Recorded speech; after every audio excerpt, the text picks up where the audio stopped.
नमस्कार विद्यार्थी मित्र, शाश्वत अकॅडमी पुणे आपल्या ऑनलाईन प्लॅटफॉर्मवर आपलं स्वागत आहे. मी कुमार पाटील.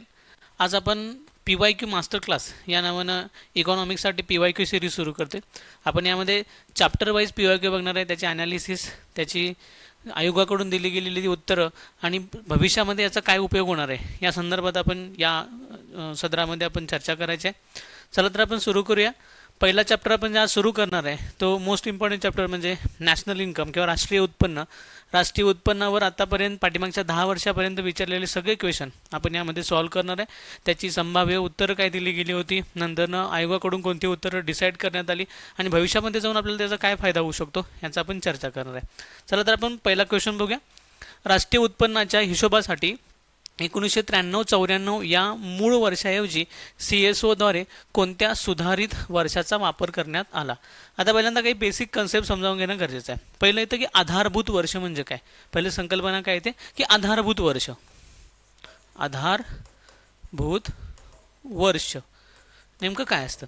आता आधारभूत वर्षाची सर्वसाधारण व्याख्या काय केली जाते बघा, की आधारभूत वर्ष म्हणजे असं वर्ष. आधारभूत वर्ष म्हणजे असं वर्ष ज्या वर्षामध्ये सर्वसाधारणपणे वस्तू आणि सेवा यांच्या किमती ज्या असतात त्या स्थिर असतात. म्हणजे बऱ्यापैकी किमती कशा असतात, स्थिर असतात. वर्षभर त्या किमती जी की स्थूल किंमत आहे किंवा बाजार किंमत आहे किंवा आपण चालू किंमत म्हणतो, ह्या बऱ्यापैकी कशा असतात, स्थिर असतात. म्हणजे कुठल्या कुठल्या किमती सांगितल्या मी, चालू किमती अथवा स्थूल किमती ह्या कशा असतात, बऱ्यापैकी स्थिर असतात. कशा असतात, स्थिर असतात. त्या वर्षाला आपण आधारभूत वर्ष म्हणून काय करतो, कन्सिडर करतो. आता यासाठी काही समित्या पण नेमल्या जातात. इतिहासामध्ये बऱ्याचशा समित्या आपल्याला बघायला मिळतात. अभिजित सेनगुप्ता समिती असेल, के सुंदरम समिती असेल किंवा पुढं या कालावधीमध्ये रिसेंटली निवडली गेलेली विश्वनाथ गोल्डार समिती असेल. या समिती काय करतात, हे वर्ष ठरवतात की बाबा हे वर्ष होतं की ज्या वर्षामध्ये वस्तू आणि सेवांच्या ज्या स्थूल किमती आहेत किंवा वस्तू आणि सेवांच्या ज्या चालू किमती आहेत त्या कशा होत्या, बऱ्यापैकी स्थिर होत्या. त्यामुळे या वर्षाच्या आकडेवारीला आधारभूत धरून, या वर्षाच्या आकडेवारीला बेस पकडून आपण काय करू शकतो, येणाऱ्या पुढील वर्षाचं कॅल्क्युलेशन करू शकतो. म्हणूनच यांना काय म्हटलं जातं, तर आधारभूत वर्ष असं म्हटलं जातं. आत्तापर्यंत भारत स्वातंत्र्यानंतर आपण आत्तापर्यंत जी आधारभूत वर्ष आहेत, एकूण 9 आधारभूत वर्ष ठरवली. म्हणून त्याला शृंखला म्हटलं जातं. काय म्हटलं जातं, शृंखला. त्यामध्ये आपण किती शृंखला आणल्या होत्या, तर 1 ते 9 अशा शृंखला आपल्याला आजपर्यंत बघायला मिळतात. पहिली शृंखला जी आणली होती ती 1948-49 साल. 1948-49 राष्ट्रीय उत्पन्न मापन समितीनं काय केलं होतं, तर पहिल्यांदा या आधारभूत वर्षानं काय केलं होतं, तर राष्ट्रीय उत्पन्न मोजलं होतं. नंतर दुसरी जी शृंखला आणली आपण ती 1960-61. नंतर आणली 70-71 साली. नंतर आणली 80-81 साली. 80-81 साली. नंतर आपण गेलो 93-94. 1993 आणि 1994 हे साल आधारभूत वर्ष म्हणून मानलं गेलं. तर आपल्या प्रश्नाच्या अनुषंगानं जर बघितलं तर त्यांनी तेच विचारले की 1993-94 या मूळ वर्षाऐवजी CSOनं, मग हे ठरवतं कोण, तर CSO, सेंट्रल स्टॅटिस्टिकल ऑफिस. आता यामध्ये पण आता सध्या करंट अफेअरला आहे 2019ला CSSO आणि NSSO, central statistical office CSO plus NSSO, national sample survey organisation, जे 1950ला स्थापन झालं होतं आणि 1951ला स्थापन झालं होतं. तर 2019मध्ये काय करण्यात आलं आहे, दोघांना एकत्रित करण्यात आलेलं आहे. दोघांना एकत्रित करण्यात आलेलं आहे. ह्या गोष्टी व्यवस्थित काय करायच्या आहेत, लक्षात ठेवायच्या आहेत. मग कोण ठरवतं, तर CSO ठरवतं. आता त्यांनी कुठलं साल विचारलं, तर 1993-94 या सालानंतरनं या सालाऐवजी कोणत्या सुधारित सालाची काय करण्यात आली, शृंखला निवडण्यात आली, का कोणतं सुधारित आधारित वर्ष निवडण्यात आलं. कोणतं सुधारित आधारभूत वर्ष निवडण्यात आलं, तर बघा 94-95 तर नाही आहे, कारण शृंखलेमध्ये ते येत नाही आहे. 97-98 पण शृंखलेमध्ये बसत नाही आहे. तर शृंखलेमध्ये बसणार ह्यामध्ये जे वर्ष आहे ते एकच आहे, ते म्हणजे 1999-2000. कारण याच्या पुढचं जे साल आहे 93-94 नंतरनं 1999 ते 2000, नंतरनं पुढं 2004 ते 2005, नंतरनं 2011, 2012 आणि रिसेंटली फेब्रुवारी 2026मध्ये रिसेंटली जे आपण साल निवडलेलं आहे, राष्ट्रीय उत्पन्न मोजण्याचं जे आधारभूत वर्ष निवडलेलं आहे ते आहे 2022-23. 2022-23 यामध्ये बघा 2004-05 हे आधारभूत वर्ष निवडण्यासाठी होती समिती कोणती, अभिजित सेनगुप्ता कमिटी. अभिजित सेनगुप्ता कमिटी.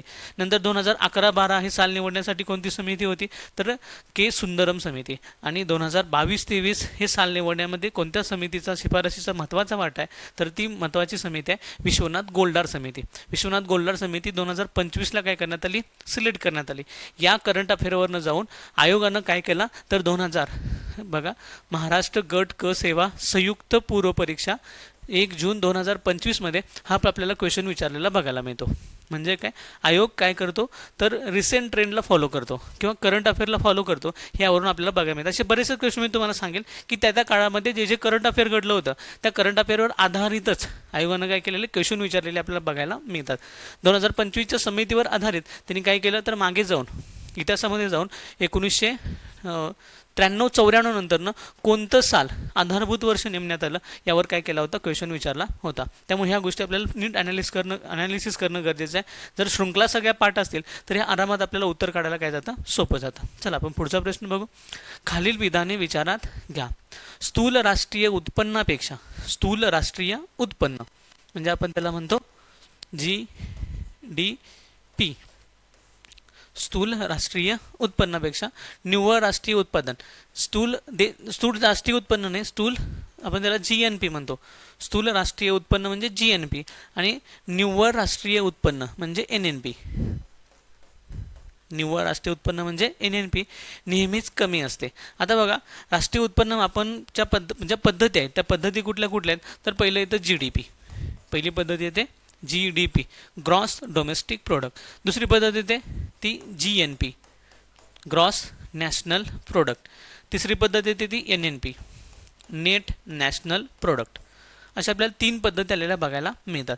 यामध्ये GDP मध्ये काय करतो आपण, तर देशांतर्गत उत्पन्न म्हणजे एखाद्या विशिष्ट देशामध्ये तयार होणाऱ्या वस्तू आणि सेवा, वस्तू आणि सेवा ह्यांची जी मूळ बाजार किंमत असते, या बाजार किमतीनुसार आपण काय करतो, कॅल्क्युलेशन करतो, त्याला आपण त्या देशाचा GDP असं म्हणतो.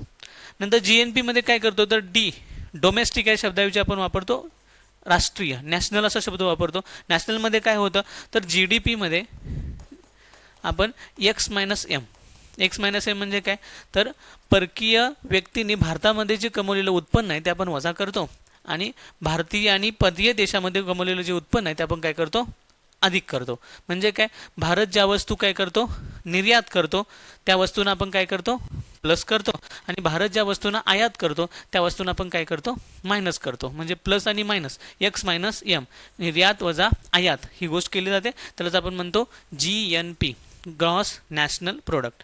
नंतर पुढे बघा NNP मध्ये काय असतं, तर GNP वजा घसारा. काय असतो, घसारा. NNP म्हणजे नेट. इथं आपण दोन्ही ग्रॉस मोजलेत तर इथं आपण काय मोजतो, नेट मोजतो, निव्वळ राष्ट्रीय उत्पन्न. निव्वळ राष्ट्रीय उत्पन्न काढण्यासाठी काय करतो आपण, तर GDP मधून, कारण GDP मध्ये घसारा इन्क्लूड आहे, GNP मध्ये घसारा इन्क्लूड आहे, परंतु आपण NNP मध्ये काय करत नाही, घसारा इन्क्लूड करत नाही. आता घसारा ही संकल्पना काय आहे, तर घसारा म्हणजे काय, एखादी वस्तू तुम्ही समजा आज खरेदी केली, ती वस्तू आज जेवढं उत्पादन देते तेवढं काही वर्षानंतर ती उत्पादन देत नाही. त्यामध्ये काहीतरी काय होतं, त्यांच्या उत्पन्न पातळीमध्ये घट होते, तूट निर्माण होते. त्या तुटीलाच आपण काय म्हणतो, घसारा किंवा त्याला डिप्रेशिएशन असं म्हटलं जातं. काय म्हटलं जातं, डिप्रेशिएशन असं म्हटलं जातं. म्हणजे काय, GNP मधून ज्यावेळी आपण काय करतो, घसारा वजा करतो, GNP मधून ज्यावेळी काय करतो आपण घसारा वजा करतो, त्यावेळीच आपल्याला काय मिळतं, NNP मिळतं. काय मिळतं, NNP. आता ह्या व्याख्येवरूनच आपल्याला पुढे वाक्याचा अर्थ समजतो बघा. स्थूल राष्ट्रीय उत्पन्नापेक्षा, स्थूल राष्ट्रीय उत्पन्न कोणतं, GNP पेक्षा निव्वळ राष्ट्रीय उत्पन्न नेहमी कमी असते. निव्वळ राष्ट्रीय उत्पन्न नेहमी कमी असते. तर ऑब्विसली उत्तर बरोबर असणार. कारण का, तर GNP मध्ये घसारा प्लस आहे. घसारा कसा आहे, प्लस आहे. आपण घसारा वजा केलेला नाही. मात्र NNP मधून आपण काय केलं आहे, तर घसारा वजा केला आहे. घसारा काय केला आहे, आपण वजा केला आहे. मग घसारा वजा केला असल्यामुळं, हे स्थूल असल्यामुळं आणि ते निव्वळ असल्यामुळं नेहमी स्थूल उत्पन्न हे निव्वळ उत्पन्नापेक्षा जास्त असणार आहे. स्थूल उत्पन्न हे निव्वळ उत्पन्नापेक्षा कसं असणार आहे, जास्त असणार आहे. म्हणून स्थूल राष्ट्रीय उत्पन्नापेक्षा निव्वळ राष्ट्रीय उत्पन्न नेहमीच कमी असते. हे वाक्य बरोबर आहे. बघा, त्यावर आधारित दुसरं वाक्य आहे, स्थूल राष्ट्रीय उत्पादनात म्हणजे GNP, कशामध्ये, GNP मध्ये घसाऱ्याचा समावेश असतो. यामध्ये काय असतो, प्लस घसारा असतो. तर बघा मगाशी मी सांगितलं होतं की ह्याच्यामध्ये प्लस काय असतो, घसारा असतो. तर काय बघा, तर निव्वळ राष्ट्रीय उत्पादनात घसाऱ्याचा समावेश नसतो. तर निव्वळ राष्ट्रीय उत्पादनामध्ये म्हणजे काय, NNP मध्ये घसारा वजा केलेला असतो. म्हणजे काय, निव्वळ राष्ट्रीय उत्पादनात घसाऱ्याचा समावेश नसतो. हे विधान कसं आहे, अगदी बरोबर आहे. हे पण विधान कसं आहे, अगदी बरोबर आहे. म्हणजे दोन्ही विधान काय येतात आपल्याला, बरोबर येतात. काय विचारले आपल्याला, वरीलपैकी कोणती विधाने योग्य आहेत. काय विचारलेत, योग्य विधानं बघायचे. फक्त अ बरोबर आहे का, नाही. फक्त ब बरोबर आहे का, नाही. अ आणि ब बरोबर आहेत का, तर यस आहेत. त्यामुळे पर्याय क्रमांक 3 हा आपल्याला एक्झॅक्टली बरोबर असलेला बघायला मिळतो. आता यावेळी जर तुमच्या कन्सेप्ट क्लिअर असतील तर असले क्वेश्चन सोडवायला एकदम कसे जातात, सोपे जातात. त्यामुळे या गोष्टीकडे काय करायचं, व्यवस्थित लक्ष द्यायचं आहे. बघा अ आणि ब हे दोन्ही विधानं काय आहेत, बरोबर आहेत. तेव्हा पर्याय क्रमांक 3 या उत्तराचं आपल्याला बघायला मिळतं. हा प्रश्न कधी विचारला होता, तर महाराष्ट्र गट ब सेवा संयुक्त पूर्व परीक्षा 2025ला हा आपल्याला प्रश्न विचारलेला होता. नंतर पुढे बघा, खालीलपैकी कोणते विधान सत्य आहे. जे आधी विचारले ते गोल करा. सत्य विचारले, असत्य विचारले, चूक विचारले, बरोबर विचारले, ते काय करायचं, गोल करायचं. आपल्याला सत्य विधान शोधायचं आहे. पहिलं विधान बघा, स्थूल देशांतर्गत उत्पादनामध्ये, स्थूल देशांतर्गत उत्पादनामध्ये म्हणजे GDP मध्ये नागरिकांनी देशाबाहेर कमवलेले उत्पन्न समाविष्ट नसते. मगाशी मी सांगितलं होतं GDP ची व्याख्या काय सांगितली होती, तर GDP म्हणजे देशाच्या अंतर्गत भागामध्ये, देशाच्या आर्थिक सीमेच्या आतमध्ये म्हणजे बनलेल्या वस्तू आणि सेवा यांची बाजार मूल्य किंवा बाजार किंमत म्हणजे त्या देशाचा GDP राहतो. बरोबर आहे का. इथं कोणता शब्द वापरलाय, देशांतर्गत. देशांतर्गत या शब्दाचा अर्थच असा होतो की देशाच्या बाहेरील उत्पादन आपण यामध्ये मोजलेलं नाही. देशाबाहेरील उत्पादन आपण यामध्ये कन्सिडर केलेलं नाही. आयात निर्यात यामध्ये आपण कन्सिडर केलेली नाही. त्यामुळे ह्या गोष्टी व्यवस्थित लक्षात ठेवायच्या.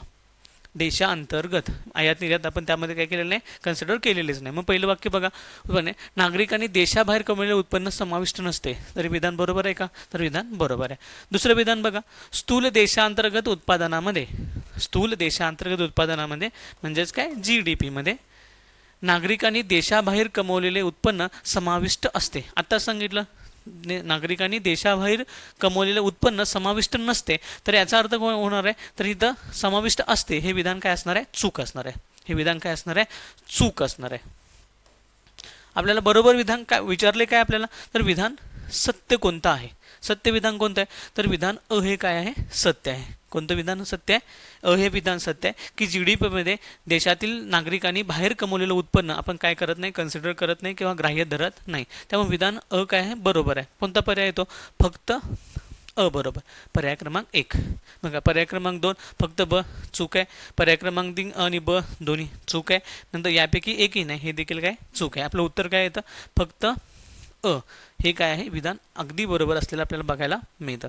आता पुढचा क्वेश्चन बघा, एकूण देशांतर्गत उत्पादन म्हणजे GDP आणि एकूण राष्ट्रीय उत्पादन म्हणजे GNP यामधील फरक खालीलपैकी कोणत्या विधानाने प्रतिबंधित होतो. GDP आणि GNP पहिल्यांदा सांगितलं होतं तसं की यामध्ये काय असतं, तर फक्त देशांतर्गत उत्पादन असतं. याच्यामध्ये काय असतं, फक्त देशांतर्गत उत्पादन असतं. तर GNP मध्ये काय करतो आपण, नेट इन्कम इन अब्रॉड म्हणजे काय, तर GDP plus X minus M म्हणजे काय, एक्सपोर्ट मायनस इम्पोर्ट. आयात केलेल्या वस्तू किंवा निर्यात केलेल्या वस्तू. आपले लोक जर तिकडं काम करत असेल किंवा तिकडचे लोक इकडं काम करत असेल, आपण काय करतो, यांचं प्लस मायनस करतो, म्हणून त्याला आपण म्हणतो X मायनस M. बघा मग काय विचारलंय त्यांनी, एकूण राष्ट्रीय उत्पादनामधील फरक खालीलपैकी कोणत्या विधानाने प्रतिबंधित होतो. राज्यसेवा मुख्य परीक्षा जानेवारी 2023ला हा प्रश्न विचारला होता. बघा GDP आणि GNP या दोन्ही संकल्पना एकच आहेत. बघा GDP आणि GNP या दोन्ही संकल्पना एक नाही आहेत. पहिलं वाक्य चूक आहे. दुसरं येतं, GNP मध्ये देशातील उत्पादन घटकांनी देशात केलेली प्राप्ती मोजली जाते. म्हणजे GNP मध्ये देशातील उत्पादन घटकांनी परदेशात केलेली प्राप्ती मोजली जाते. तर हे विधान कसं आहे, योग्य आहे. GDP मध्ये देशातील उत्पादन घटकांनी परदेशात केलेली प्राप्ती मोजली जाते. GDP मध्ये GDP मध्ये मोजली जाते का? नाही. त्यामुळे हे विधान कसं आहे? चूक आहे. GNP मध्ये आपण काय करतो? परदेशामधल्या उत्पादन घटकांनी म्हणजे देशातल्या उत्पादन घटकांनी परदेशात केलेली जी काही इन्कम आहे ते आपण कन्सिडर करत असतो.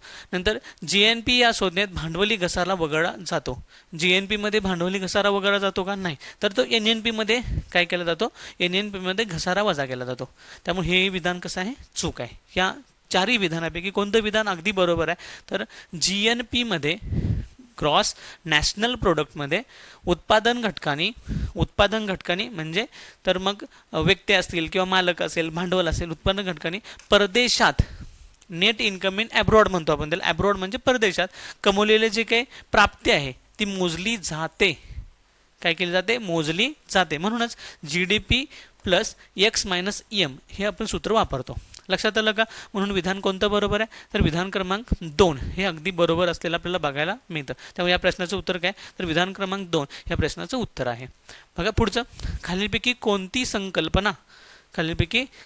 संकल्पना राष्ट्रीय उत्पन्न या संकल्पनेशी संबंधित आहे? एकूण किती संकल्पना दिल्यात? तर मुख्य 3 संकल्पना दिल्यात. पहिली साठा, दुसरं अंशलक्षी आणि तिसरी प्रवाही. आता आपण या तिन्ही संकल्पना आधी बघून घेऊ.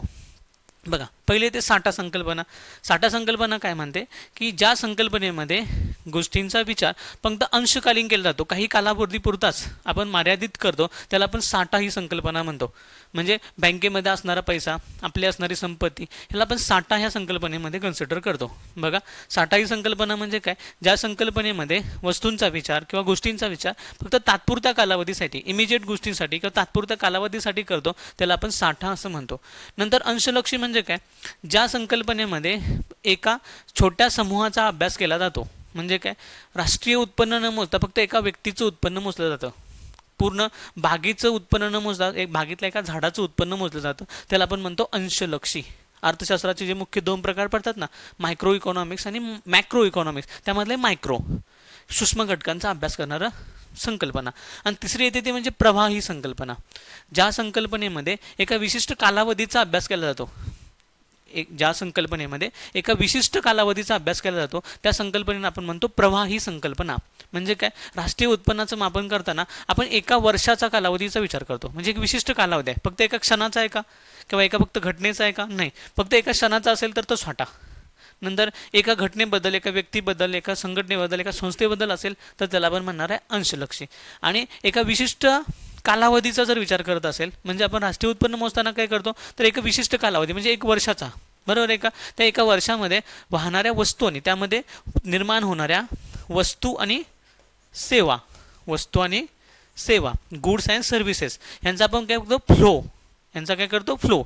निर्माण झाली, विकली गेली किंवा उपभोग झाली, कन्झम्पशन झालं, मॅन्युफॅक्चरिंग झालं, नंतर सेल झाला आणि कन्झम्पशन झालं. म्हणजे यांचा एक प्रवाह सुरू होतो.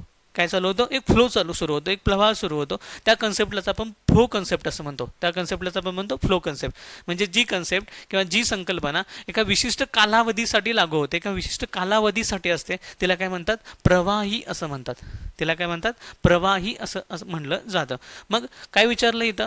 तर राष्ट्रीय उत्पन्न या संकल्पनेशी खालीपैकी कोणती संकल्पना मेळ खाते? तर कुठली संकल्पना मेळ खाते? प्रवाही ही संकल्पना मेळ खाते. कारण राष्ट्रीय उत्पन्न हे नेहमी प्रवाही असतं.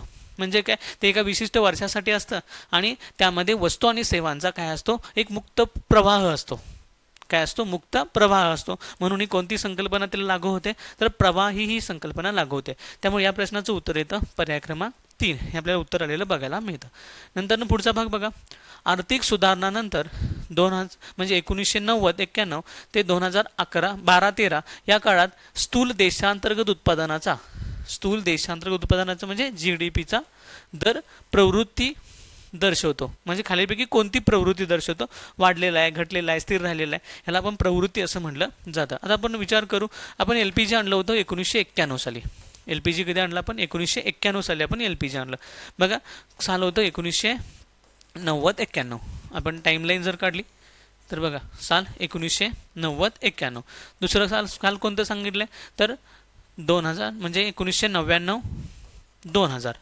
पहिला डिकेट म्हणजे पहिला 10 वर्ष आणि 2010 ते 2011 हा दुसरा डिकेट.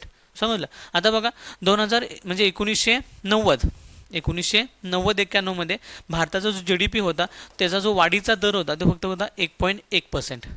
वाढीचा ग्रोथ रेट म्हणतो, ग्रोथ रेट किती होता 1.1%. आणि खूप आपण इकॉनॉमिकल क्रायसिसमध्ये होतो म्हणून आपण 1991ला आपण आणलं LPG, लिबरलायझेशन, प्रायव्हेटायझेशन, ग्लोबलायझेशन. आपण उदारीकरणाचं धोरण अवलंबलं. त्यानंतर देशामध्ये बरेचसे चेंजेस झाले आणि पहिल्या डिकेटमध्ये म्हणजे पहिल्या 10 वर्षामध्ये देशाचा जो GDP इन्क्रीज झाला तो होता 5.4%.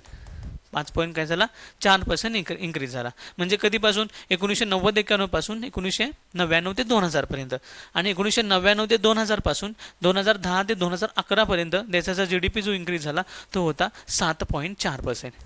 किती होता 7.4%. आता काय विचारले तर कोणती प्रवृत्ती दर्शवतो तो, कधीपासून कधीपर्यंत तर 1990-91 पासून ते 2012-13 पर्यंत तो कोणती प्रवृत्ती दर्शवतो. म्हणजे कोणती प्रवृत्ती दर्शवतो बघा, 1.1 पासून तो 5.4 पर्यंत गेला, 5.4 पासून तो 7.4 पर्यंत गेला. म्हणजे त्यामध्ये वाढ झालेली की घट झालेली आहे तर वाढ झालेली आहे. मग पर्याय काय बघतो सांगतो बघा, स्थिर प्रवृत्ती दर्शवतो का तर नाही, घटती प्रवृत्ती दर्शवतो का नाही तर वाढती प्रवृत्ती दर्शवतो, घटती प्रवृत्ती दर्शवत नाही. म्हणजे बघा घटती प्रवृत्ती दर्शवतो का नाही. आणि पुढच्या येतं तो कोणती प्रवृत्ती दर्शवतो तर वाढती प्रवृत्ती दर्शवतो. त्यामुळे पर्याय क्रमांक 3 हे एक्झॅक्टली उत्तर असलेलं बघायला मिळतं. आता यासाठी काय आहे थोडंसं त्या काळामधल्या आपल्याला आकडेवाऱ्या पाठ असणं गरजेचं आहे किंवा आकडेवारीकडे लक्ष असणं गरजेचं आहे. जे काही विशिष्ट वर्ष आहेत त्या वर्षातल्या 1991च्या इर्दगिर्द पाठ असणं का गरजेचं आहे कारण त्यावेळी एक मोठा रिफॉर्म्स आला होता. त्यामुळे या गोष्टीबद्दल आपल्याला माहिती असणं गरजेचं आहे. त्यामुळे हा क्वेश्चन विचारला गेला होता. संयुक्त गट ब 2019ला हा प्रश्न आपल्याला बघायला मिळतो. नंतर बघा पुढचा प्रश्न, थॉमस पिकेटीचे पुस्तक कॅपिटल 2013 खालीलपैकी कशाचे विश्लेषण करते. थॉमस पिकेटी हा एक ब्रिटिश अर्थतज्ञ. थॉमस पिकेटी कोण आहे, एक ब्रिटिश अर्थतज्ञ. 2013 साली त्याने एक पुस्तक लिहिलं. 2013 साली त्याने एक पुस्तक लिहिलं. त्या पुस्तकाचं नाव होतं capital into the 21st century. Capital into the 21st century. आता या पुस्तकामध्ये त्याने कशाचं वर्णन केलं तर ब्रिटन, अमेरिका ह्या सगळ्या विकसित ज्या अर्थव्यवस्था आहेत किंवा विकसित देश आहेत त्या विकसित देशामध्ये या विकसित देशाचं विकसन होताना किंवा प्रगती होताना काय झालं तर जी तफावत निर्माण झाली म्हणजे तर इंटरेस्ट रेटमध्ये आणि खरोखर ॲक्च्युअल आर्थिक प्रगतीमध्ये, त्याला आपण इकॉनॉमिकल ग्रोथ असं म्हणतो, आर्थिक विकास किंवा आपण त्याला प्रगती असं म्हणतो. लक्षात आलं का. यामध्ये जी काही एक्झॅक्टली काय झाली तफावत निर्माण झाली, गरीब गरीब झाले, श्रीमंत झाले, भांडवलशाचा काय झाला विकास झाला, परंतु जे गरिबांच्या जीवनामध्ये कोणताही फरक पडला नाही, गरीब गरीबच राहिले. ह्यामध्ये जो काही अंतर वाढलं किंवा ह्यामध्ये जी काही तफावत निर्माण झाली याच्याबद्दल त्यानं काय केलं होतं तर या आपल्या पुस्तकामध्ये काय केलं होतं विस्तृत असं वर्णन केलं होतं. लक्षात आलं. त्यासाठी त्याने एक संकल्पना मांडली होती आर बिगर दॅन जी. यामध्ये आर होतं रेट ऑफ इंटरेस्ट. म्हणजे काय भांडवलशाहीच्या भांडवलाचा काय वाढला रेट ऑफ इंटरेस्ट वाढला, मोठ्या प्रमाणात काय झाला इन्क्रीज झाला. मग त्या प्रमाणात इकॉनॉमिकल ग्रोथ आर्थिक विकास मात्र त्या प्रमाणात झालेला नाही आहे. त्यामुळे गरिबांच्या जीवनामध्ये काहीही बदल झालेला बघायला मिळत नाही असं कोण म्हणतो थॉमस पिकेटी असं म्हणतो. कोण म्हणतो थॉमस पिकेटी. आता मग ह्या पर्यायामध्ये काय देतं बघा, त्यांनी काय विचारलं तर कशाचे विश्लेषण करतो. कशाचे विश्लेषण करतो तो तर विकसित देशाच्या, विकसनशील देशाच्या की नाही विकसित देशाच्या प्रवृत्तीचं तो काय करतो वर्णन करतो. मग कुठलं येतं बघा पर्याय, भांडवली अर्थव्यवस्थेचे फायदे चूक, भांडवली अर्थव्यवस्थेचे तोटे चूक बघा.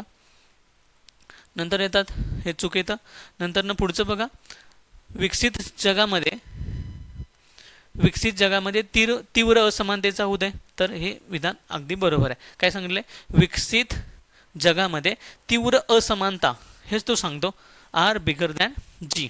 इंटरेस्ट रेट वाढले परंतु इकॉनॉमिकल ग्रोथ बघायला मिळाली नाही. त्यामुळे काय निर्माण झाली तीव्र असमानता.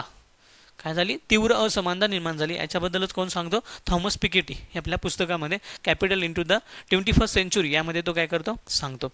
बघा विकसनशील जगामध्ये तीव्र असमानतेचा उदय. आता इथं विकसनशील हा शब्द आहे त्यामुळं काय व्हायचं नाही फसायचं नाही आपल्याला. विकसित देशामधल्या गोष्टी करतोय तो, विकसनशील देशामधल्या नाही आहे. नंतर कोणता पर्याय बरोबर आहे तर क हे विधान काय आहे अगदी बरोबर आहे. मग आपला पर्याय कुठला येतो फक्त ब येतं का नाही, फक्त ब येतं का नाही, फक्त क येतं का तर यस. पर्याय क्रमांक 3 हा एक्झॅक्टली बरोबर असलेला आपल्याला बघायला मिळतो. बघा हा क्वेश्चन कधी विचारला होता, संयुक्त गट ब 2019 साली हा प्रश्न विचारला होता. नंतर पुढे बघा, खालीलपैकी कोणती राष्ट्रीय उत्पन्नाची अंदाज पद्धती नाही आहे. राष्ट्रीय उत्पन्नाची अंदाज पद्धती, आपण राष्ट्रीय उत्पन्न कशाला म्हणलं होतं, तर आपण GDP, GNP, NNP आपण कसा मोजतो ह्याला म्हणतात राष्ट्रीय उत्पन्नाच्या अंदाज पद्धती. आता राष्ट्रीय उत्पन्नाच्या अंदाज पद्धती किती आहेत, तर एकूण 3 अंदाज पद्धती आपल्याला बघायला मिळतात. पहिल्या अंदाज पद्धतीमध्ये उत्पन्न पद्धत, इन्कम मेथड.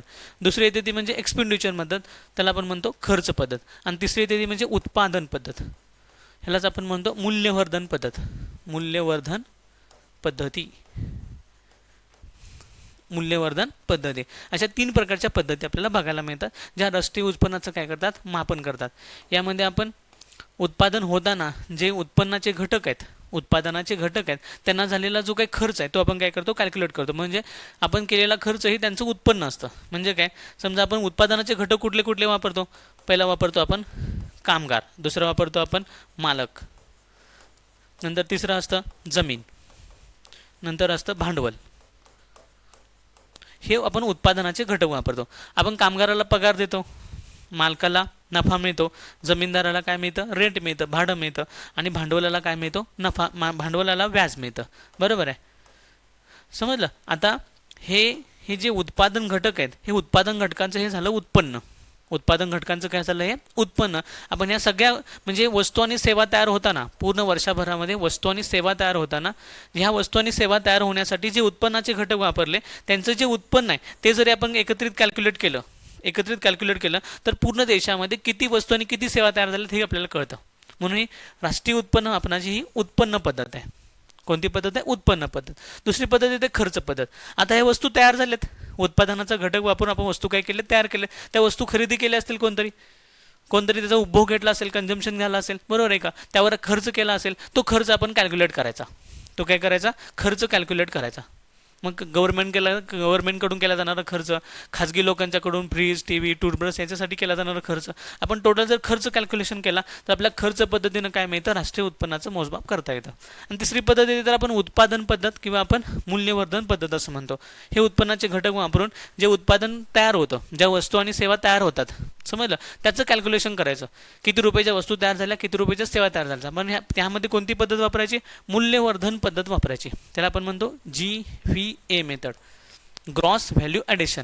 वस्तू उत्पादित होताना तिच्या प्रत्येक टप्प्यावर जितकी व्हॅल्यू ॲड झाली तेवढीच फक्त कॅल्क्युलेशन करायची, आणि त्यालाच आपण म्हणतो मूल्यवर्धन पद्धत किंवा त्याला GVA पद्धत असं म्हणलं जातं. अशा 3 प्रकारांना आपण काय मोजत असतो, राष्ट्रीय उत्पन्न मोजत असतो. त्यावर मग क्वेश्चन काय विचारलंय बघा, खालीलपैकी कोणती राष्ट्रीय उत्पन्नाची अंदाज पद्धती नाही, काय विचारले, नाही असं विचारले. बघा, पहिलं उत्पादन पद्धत आहे का, तर यस उत्पादन पद्धत आहे. दुसरं आयात निर्यात पद्धती कुठं बघायला मिळते का, तर नो. आपल्याला इथं सापडलं की आयात निर्यात पद्धती त्यामध्ये नाही आहे. उत्पन्न पद्धत आहे का, तर आहे. खर्च पद्धत आहे का, तर आहे. कुठली पद्धत नाही आहे, तर आयात निर्यात पद्धती नाही आहे. एक्सपोर्ट इम्पोर्ट जी काही थिअरी आहे ते आपण वापरत नाही. मग पर्याय क्रमांक म्हणजे जे काही क्वेश्चनमध्ये येतं ते ब हा पर्याय काय तो आपल्याला बरोबर वाटतो. मग खालीपैकी उत्तरे कोणती आहेत बघा, तर अ आणि ब चूक, क आणि ड चूक, फक्त ब बरोबर आहे. पर्याय क्रमांक 3 हा एक्झॅक्टली उत्तर असलेलं आपल्याला बघायला मिळतं. पर्याय क्रमांक 3 फक्त ब हे आपल्याला बरोबर असलेलं बघायला मिळतं. फक्त ड आहे का, नाही. पर्याय क्रमांक 3 हा बरोबर असलेला आपल्याला बघायला मिळतो. आता ह्या एकाच कन्सेप्टवर बरेच वेळा क्वेश्चन विचारले गेले. पुढचे क्वेश्चन जरी आपण बघितले तर आपल्याला त्याच अनुषंगाने विचारलेले बघायला मिळतात. बघा, सार्वत्रिक मूलभूत उत्पन्न यात खालील घटक आहेत. आता ही थोडी संकल्पना नीट समजावून घेणं गरजेचं आहे. सार्वत्रिक मूलभूत उत्पन्न म्हणजे काय असतं, त्याला आपण युनिव्हर्सल बेसिक इन्कम असं म्हणतो. काय म्हणतो आपण त्याला, युनिव्हर्सल बेसिक इन्कम. आता युनिव्हर्सल बेसिक इन्कम नेमकं आहे काय, युनिव्हर्सल बेसिक इन्कम म्हणजे काय, तर केंद्र सरकार अथवा राज्य सरकार आपल्या जनतेला गरिबीतून बाहेर पडण्यासाठी किंवा त्यांच्या लाईफ ऑफ क्वालिटी जीवनमानाचा दर्जा सुधारण्यासाठी काही रोख रक्कम देऊ करत असेल, काही आर्थिक मदत देऊ करत असेल, तर त्या आर्थिक मदतीला अथवा त्या रोख रकमेला आपण काय म्हणतो, युनिव्हर्सल बेसिक इन्कम किंवा सार्वत्रिक मूलभूत उत्पन्न या नावाने त्याला ओळखलं जातं. लक्षात आलं का? लाडकी बहीण योजनेचे मिळणारे पैसे किंवा शेतकरी कृषी सन्मान योजना असेल किंवा वृद्धापकाळ पेन्शन योजना असेल, श्रावणबाळ योजना असेल, याद्वारे सरकारकडून दिली जाणारी रक्कम ही काय असते, तर त्याला आपण काय म्हणणार आहे, तर UBI युनिव्हर्सल बेसिक इन्कम असं म्हणणार आहे. लक्षात आलं? आता युनिव्हर्सल बेसिक इन्कममध्ये काय विचारलं आहे, उत्पन्न यात खालील घटक आहेत. म्हणजे युनिव्हर्सल बेसिक इन्कमचं वैशिष्ट्य काय असतं, तर पहिलं वैशिष्ट्य काय असतं, हे सार्वत्रिक असतं. म्हणजे काय, युनिव्हर्सॅलिटी यामध्ये असते, म्हणजे सगळ्यांसाठी असतं. म्हणजे जे पात्रतेमध्ये बसतात त्यांच्या सगळ्यांसाठी असतं. त्यामध्ये गरीब, श्रीमंत, विधवा, समजा विधवा पेन्शन योजना असेल, मग ती श्रीमंत असेल तर गरीब असेल, त्यांना काय केलं जातं, पेन्शन दिलंच जातं. लक्षात आलं का? कृषी सन्मान योजना असेल तर प्रत्येक शेतकऱ्याला काय दिलं असतं, काय आपण कृषी सन्मान योजनेअंतर्गत काय करतो, आपण त्यांना देतो. म्हणजे यामध्ये काय असते, सार्वत्रिकता असते. दुसरं असतं, हे मध्ये बिनशर्तता असते. यामध्ये कुठली कंडिशन घातल्या जात नाही, अनकंडिशनली म्हणतो आपण. अनकंडिशनली म्हणजे काय, बिनशर्त. यामध्ये कोणतीही शर्त नाही. आता लाडकी बहीण योजना हे करताना काही अटी शर्ती लावल्या जरी असतील, तर काही असे काही योजना आहेत किंवा काही असे युनिव्हर्सल इन्कम आहेत की ज्यामध्ये काही अटी शर्ती, म्हणजे तुम्ही काम केलं पाहिजे त्या बदल्यात. आता लाडकी बहीण योजने पैसे 1500 रुपये देताना सरकारनं अशी नाही अट घातली की तुम्ही काम केलं पाहिजे तरच पैसे देणार आहे, अशी कोणतीही अट घातली नाही. त्यांनी क्रायटेरिया ठरवला, मात्र कोणतीही अट नाही, बिनशर्त, कोणतीही अटी शर्ती नाहीत. तुम्ही मतदान केलं पाहिजे ही पण शर्त नाही आहे, आणि तुम्ही काम केलं पाहिजे ही पण शर्त नाही आहे, म्हणून त्याला आपण म्हणतो बिनशर्त. दुसरं येतं ते म्हणजे काय, प्रतिनिधित्व. प्रतिनिधी म्हणजे काय, तर लाभार्थ्याला निवडीचा अधिकार देण्यात आला. म्हणजे काय, तर तुम्ही समजा पैसे दिले तर त्या पैशाचं त्यांना काय करायचं याच्याबद्दल गव्हर्नमेंटचं काही नाही आहे, मत नाही किंवा काही त्यावर काय घातलेलं नाही, बंधन घातलेलं नाही की लाभार्थी किंवा जी एजन्सी असते किंवा लाभार्थी जो आहे तो काय करू शकतो, स्वतःच्या मनाने तो खर्च करू शकतो, कुठेही त्याला खर्च करायला अधिकार आहे. ह्याला काय म्हणतात, प्रतिनिधित्व. समजलं? मग काय, ह्या तिन्ही गोष्टी कशाचा संदर्भ आहे, या तिन्ही गोष्टीचा संदर्भ कशाचा आहे, तर सार्वत्रिक मूलभूत उत्पन्नाशी आहे. म्हणजे काय, युनिव्हर्सल बेसिक इन्कमशी ह्या सगळ्यांचा काय तो संबंध येतो. म्हणून वरीलपैकी सर्व हे याचं उत्तर येतं. याचं उत्तर काय येतं, वरीलपैकी सर्व हे त्याचं आपल्याला उत्तर असलेलं बघायला मिळतं. भाग लक्षात घ्यायचा, वरीलपैकी सर्व. समजलं का? ठीक आहे. पुढचं बघा, खालीलपैकी कोणती राष्ट्रीय उत्पन्नाचा अंदाज करण्याची पद्धत नाही. परत हा क्वेश्चन रिपीट झालाय बघा. हा क्वेश्चन विचारला होता, खालीपैकी कोणती राष्ट्रीय उत्पन्नाची अंदाज पद्धत नाही. PYQ का सोडवायचे किंवा PYQ तुम्हाला काय गाईड करतात, तर कोणते पॉईंट करायचे आहेत राष्ट्रीय उत्पन्नातले आपण बघितलं तर रॅपिडली त्याच भागावर क्वेश्चन आहेत. मापन पद्धतीवर क्वेश्चन आहेत किंवा बाकीच्या त्यांच्या प्रकारावर GNP, GDP, GNP आणि NNP ह्यामधल्या फरकावर क्वेश्चन आहेत. हेच जर आपण प्रॉपरली केलं तर आपला एकही क्वेश्चन चुकत नाही. क्वेश्चन पाठीमागचे 10 वर्षाचे तुम्ही क्वेश्चन जर अनालिसिस केले तर तुम्हाला काय करतात, PYQ मार्गदर्शन करतात की एखाद्या पूर्ण सब्जेक्टमधला कोणता पॉईंट वाचायचा आहे, कोणत्या पॉईंटला आपल्याला प्रेस करायचा आहे, कोणत्या पॉईंटला आपल्याला पूर्ण फोकस करायचा आहे, हे आपल्याला कोण सांगत असतात, तर PYQ सांगत असतात. त्यामध्ये बघा, तर हा क्वेश्चन परत रिपीट झाला, खालीलपैकी कोणती राष्ट्रीय उत्पन्नाचा अंदाज करण्याची पद्धत नाही आहे. ASO 2016 क्वेश्चन काय झाला, परत रिपीट. 2014 विचारला, 2016 परत विचारला. बघा, पहिली उत्पादन पद्धती, आयात निर्यात पद्धती, उत्पन्न पद्धती, खर्च पद्धती. परत कोणतं उत्तर येतं, आयात निर्यात पद्धती. ही काय नाही आहे, तर राष्ट्रीय उत्पन्न अंदाज करण्याची पद्धत नाही आहे. पुढचा क्वेश्चन बघा, स्थूल देशांतर्गत उत्पादन म्हणजे आपण त्याला म्हणतो GDP, याचा अर्थ काय आहे. STI 2016 क्वेश्चन विचारला गेला. STI 2016 बघा काय क्वेश्चन विचारला गेला, तर खालीपैकी कोणती पद्धत ही काय नाही आहे, तर GDP म्हणजे स्थूल देशांतर्गत उत्पादनाचा अर्थ नाही आहे. काय अर्थ नाही आहे, स्थूल राष्ट्रीय उत्पादन ह्याचा अर्थ आहे का, नाही. निव्वळ राष्ट्रीय उत्पन्न ह्याचा अर्थ आहे का, नाही. एका देशाच्या सीमेतच उत्पादित झालेल्या वस्तू व सेवा, हे मात्र एक्झॅक्टली बरोबर आहे. आपण पहिल्यांदाच व्याख्या बघितली होती की GDP कशाला म्हणायचं, तर GDP म्हणजे एखाद्या देशाच्या अंतर्गत भागामध्ये तयार होणारे गुड्स आणि सर्व्हिसेस ह्यांचं जे एकत्रीकरण आहे किंवा ह्यांची जी बाजार किंमत आहे त्याला आपण काय म्हणणार आहे, त्या देशाचा GDP असं म्हणणार आहे. एका विशिष्ट कालावधीमध्ये एखाद्या देशामध्ये तयार होणाऱ्या अंतिम वस्तू आणि सेवा ह्यांची जी बाजार मूल्य असते, मार्केट प्राइस असतं, त्याला त्या देशाचा GDP म्हणला जातो. इथं हे सांगितले, एका देशाच्या सीमेतच उत्पादित झालेल्या वस्तू आणि सेवा ह्यांची जी किंमत आहे तो त्या देशाचा GDP असतो. मग ही वरची विधानं काय आहेत, चुकीचे आहेत. तर कोणतं विधान बरोबर आहे असं विचारले, तर फक्त विधान कोणतं बरोबर येतं, C. इथं उत्कुठलं पर्याय क्रमांक 3, फक्त C बरोबर आहे हे आपल्याला कळतं. नंतर पुढं बघा, भारत सरकार द्वारा प्राध्यापक PC महालनोबिस यांच्या अध्यक्षतेखाली राष्ट्रीय उत्पन्न समितीचे गठन कोणत्या वर्षी करण्यात आले. बघा, स्वातंत्र्यानंतरनं आपण जे राष्ट्रीय उत्पन्नाचं मोजमाप केलं त्यामध्ये पहिलं राष्ट्रीय उत्पन्नाचं मोजमाप आहे ते कोणी केलं होतं, राष्ट्रीय उत्पन्न मापन समिती. राष्ट्रीय उत्पन्न मापन समिती कधी नेमली गेली होती? तर बघा ह्या समितीविषयी आपण माहिती घेऊ. पहिली कधी नेमली गेली होती? तर 4 ऑगस्ट 1949. पहिलंच उत्तर मिळालं इथं. किती? 4 ऑगस्ट 1949ला नेमले होते. अध्यक्ष कोण होते? तर PC महालनोबिस. PC महालनोबिस कोण होते? त्याचे अध्यक्ष होते. सदस्य कोण होतं? तर VKR राव. VKR राव. आणि कोण होतं? तर डॉक्टर धनंजय गाडगीळ. धनंजय गाडगीळ हे कोण होते? त्याचे सदस्य होते. यांना मदत कोण केली किंवा ह्यांचे जे मेंटॉर होते किंवा ह्यांचे जे मार्गदर्शक होते कोण होते? तर राष्ट्रीय उत्पन्न मापन समितीचे जे काही जनक मानलं जातं त्यांना सायमन कुझनेट. समजलं? सायमन कुझनेट. नंतर MN रॉन्टो यासारखे बरेचसेच काय होते, ह्यांना काय मदत करण्यासाठी काय होते तर ह्यांचे मेंटॉर म्हणून किंवा मार्गदर्शक म्हणून यांनी काम केले. नंतर पुढे येतं यांनी पहिला अहवाल कधी सादर केला? तर 1951 साली. यांनी आपला दुसरा अहवाल कधी सादर केला? तर 1956 साली. नंतर यांनी एकूण उत्पन्न किती काढलं होतं राष्ट्रीय उत्पन्न? तर 8,640 रुपये म्हणजे 40 करोड. देशाचं राष्ट्रीय उत्पन्न किती होतं? 8,640 कोटी इतकं काढलं होतं, देशाचं उत्पन्न काढलं होतं. आणि 246 इतकं त्यांनी पर कॅपिटा इन्कम काढलं होतं, दरडोई उत्पन्न काढलं होतं. लक्षात ठेवा. अशा प्रकारची राष्ट्रीय उत्पन्न मापन समिती आपण कधी निर्माण केली होती किंवा कोणत्या साली नेमली होती असा इथं क्वेश्चन विचारला आहे. तर 4 ऑगस्ट 1949. तर पर्याय क्रमांक काय येतो? 2 हा एक्झॅक्टली बरोबर येतो. 1949 साली आपण काय केली होती? राष्ट्रीय उत्पन्न मापन समिती स्थापन केली होती. हे जे उत्तर येतं. पुढचं बघा, खालीपैकी कोणते विधान योग्य आहे? STI 2014ला प्रश्न विचारलाय. खालीपैकी कोणतं विधान योग्य आहे? आता त्याच समितीवर PYQ काय करायचे तुम्हाला पटकन समजून जाईल. आता ही समिती जर PC महालनोबिस यांच्या अध्यक्षतेखालची जर आपण काय केलं राष्ट्रीय उत्पन्न मापन समितीचा नीट अभ्यास केला तर लगेच 2014ला क्वेश्चन काय विचारलाय त्याच्यावर बघा.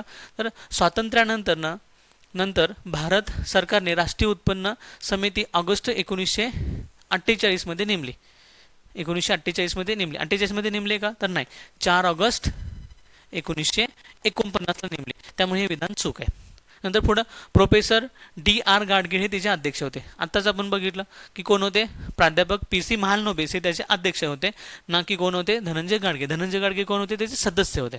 धनंजय गाडगे कोण होते? सदस्य होते. त्यामुळे हे देखील विधान काय आहे?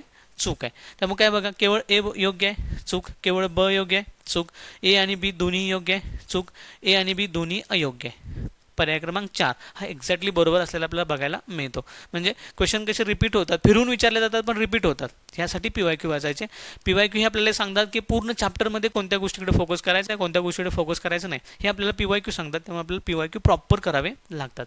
नंतर पुढे बघा, पुढील कोणते विधान योग्य आहे? STI 2014ला परत प्रश्न विचारला. राष्ट्रीय उत्पन्न मोजमापात सध्या केंद्रीय सांख्यिकीय संस्था 2005-6 या आधारभूत वर्ष म्हणून वापर करते. या वर्षाचा आधारभूत वर्ष म्हणून वापर करते. आता हा क्वेश्चन विचारला होता 2014ला. क्वेश्चन कधी विचारला? 2014ला.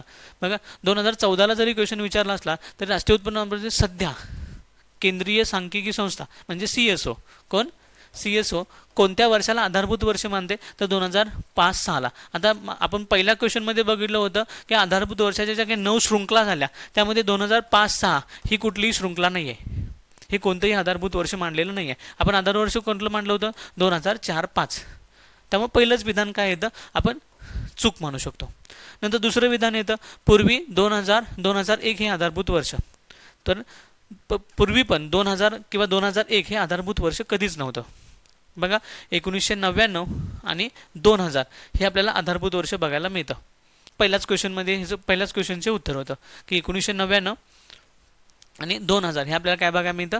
तर आधारभूत वर्ष असलेलं बघायला मिळतं. त्यामुळे हे विधान, दोन्ही विधान आपल्याला काय बघायला मिळतं? चूक बघायला मिळतं. काय विचारलंय? योग्य विधानं ओळखा. कोणते योग्य विधान आहेत? तर एकही योग्य विधान नाही. त्यामुळे A आणि B हे दोन्ही विधानं अयोग्य आहेत. बघा, केवळ A चूक, केवळ B चूक, A आणि B दोन्ही चूक, A आणि B दोन्ही नाहीत. म्हणजे योग्य कोणते आहेत? तर A आणि B दोन्ही योग्य नाहीत. म्हणून पर्याय क्रमांक 4 हा एक्झॅक्टली आपल्याला बरोबर असलेला बघायला मिळतो. नंतर पुढचा क्वेश्चन बघा. पुढचा क्वेश्चन आहे, खालीलपैकी कोणती राष्ट्रीय उत्पन्नाची अंदाज पद्धती नाही? परत तोच क्वेश्चन विचारला गेला. कधी? कंबाईन गट पूर्व 2018ला. परत तिसऱ्यांदा क्वेश्चन रिपीट झाला आहे. बघा, उत्पादन पद्धती, आयात निर्यात पद्धती, उत्पन्न पद्धती, खर्च पद्धती. कुठली पद्धती नाही? आयात निर्यात पद्धती ही नाही आहे. मग उत्तर कोणतं येतं? इथं A B चूक, A D चूक, K D चूक, फक्त ब बरोबर आहे, फक्त ड चूक, फक्त ड चूक आहे, फक्त ब बरोबर आहे. पर्याय क्रमांक 3 हा एक्झॅक्टली बरोबर असल्याला आपल्याला बघायला मिळतो. असे क्वेश्चन काय होतात, रिपीट होतात. परत बघा, खालीलपैकी कोणती राष्ट्रीय उत्पन्नाचा अंदाज करण्याची पद्धत नाही, ESO 2016. ठीक आहे, आपला हा डबल क्वेश्चन झाला. अशा प्रकारे एकूण काय केले होते, जवळजवळ 17-18 क्वेश्चन पाठीमागच्या 10 वर्षामध्ये एका चॅप्टरवर विचारलेले आपल्याला बघायला मिळतात. आता PYQ आपल्याला काय मार्गदर्शन करतात, तर कोणता चॅप्टर वाचायचा आहे, चॅप्टरमधले कोणते पॉईंट आहेत ते आपल्याला एक्झॅक्टली फोकस करायचे आहेत आणि त्याचं ॲनालिसिस कसं करायचं आहे, त्याच्या पाठीमागचे बाकीचे पर्याय कसे काय करायचे आहेत, विश्लेषित करायचे आहेत, हे आपल्याला काय करतं PYQ सांगतं. अशाच प्रकारे आपण इथून येणाऱ्या पुढच्या सगळ्या व्हिडिओजमध्ये किंवा सगळ्या पुढच्या सेशनमध्ये आपण इकॉनॉमिक्समधल्या प्रत्येक चॅप्टरवर काय करणार आहे, असेच ॲनालिसिस करणार आहे. असेच पाठीमागचे पडलेले 10 वर्षाचे जे काही PYQ आहेत त्यांचं आपण प्रॉपरली काय करायचं आहे, ॲनालिसिस करायचं आहे. अशा प्रकारे आपला PYQ जो काही जो मास्टर क्लास असणार आहे तो इथून पुढे चालू राहणार आहे. ठीक आहे, धन्यवाद.